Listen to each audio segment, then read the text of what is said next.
GTA Online can be extremely overwhelming, especially if you're a beginner. There's so many different activities that you can do nowadays, and even though Rockstar have tried their best to make it as clear as possible of the best way to start within game, I still see players making these same mistakes time and time again, and these mistakes are holding you back. So in today's video, we are going through the top 5 worst beginner mistakes that you can make within GTA Online.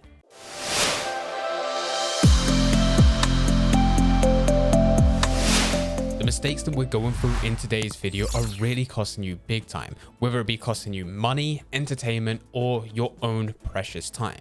If you could be efficient in the way that you do things, it will save you time on a certain activity, which will give you more time to spend on another activity, which is going to have a higher return.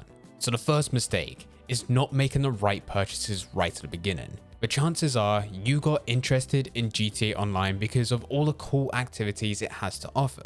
Maybe you saw certain videos online, or maybe you saw your friends playing and having so much fun.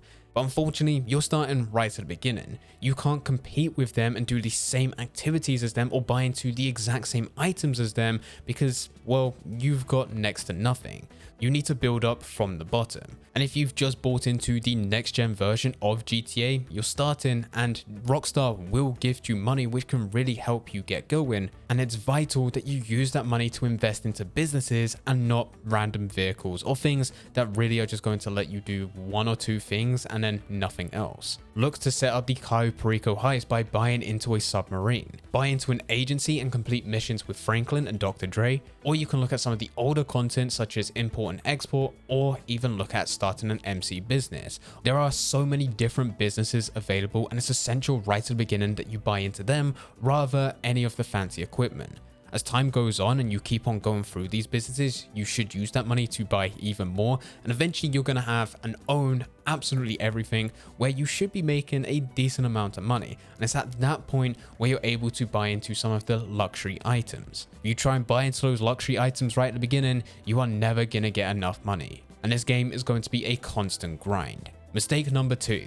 Starting out in public lobbies. Rockstar understands the toxicity of going into a public lobby. Everyone has a flying vehicle of some sort and they've all got homing missiles, so the second that you try and do anything, you're probably going to be taken out, especially if you're starting from level 1. And this mistake can be broken down into 2 areas. I've seen new beginner players get into fights with higher ranked players and they try to take them down with a pistol. It's never going to happen. They're going to use their homing missiles and they're going to take you out every single time, and it's probably going to be borderline griefing after a couple minutes. On the other hand, maybe you're not trying to pick a fight with a higher ranked player, maybe you're just trying to do you. Maybe you bought into a business and maybe you're going through the setup mission.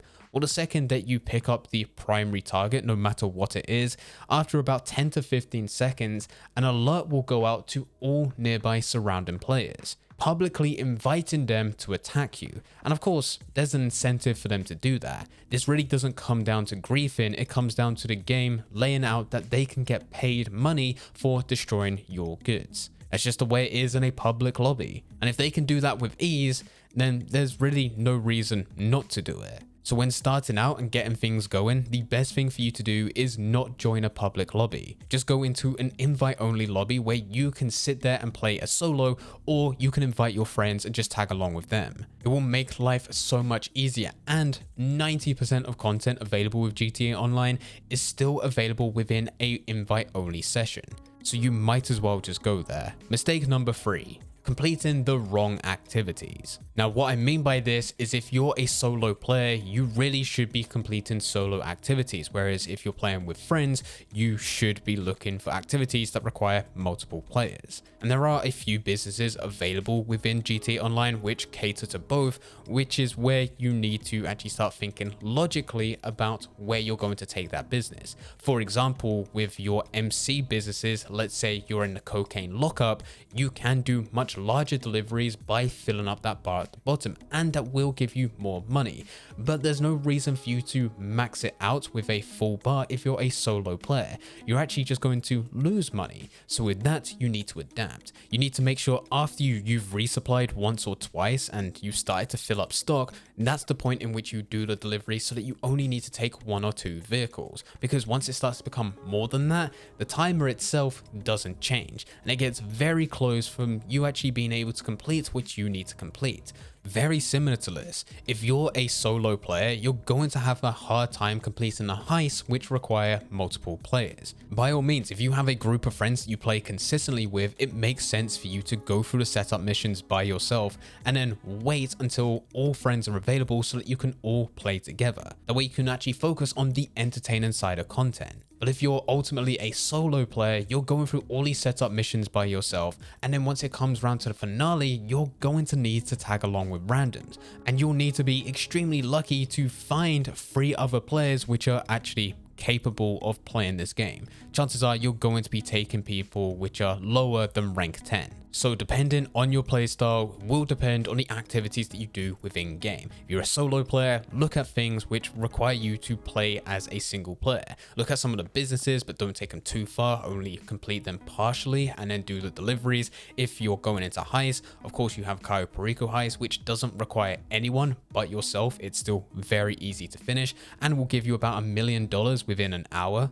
If you've got a group of friends that you're constantly playing with, then it's better to cater those missions to you being able to team up with other players. That's when you can go through the other types of content and do full deliveries instead. Mistake number 4, not upgrading businesses to be the most efficient that they can be. This really is A, costing you money, and B, costing you time. Yes, some of the upgrades can be very expensive. With your MC Clubhouse, you need to buy into the clubhouse itself unless you're able to get one for free, but then you're going to need to buy into the separate businesses, all of them varying in price, and then on top of that, each of those businesses have additional upgrades which can cost a few million here or there, yet again, depending on the business itself. It's very expensive, and it's likely you don't have that money right at the beginning. So this is when it does make sense to put the time in. For example, with a cocaine lockup, you're going to have to buy into that business, and it's worth you stealing supplies. The mission itself in an invite only session will take 10 to 15 minutes. Most of the time you need to drive to Los Santos, and you need to drive a truck, a lorry,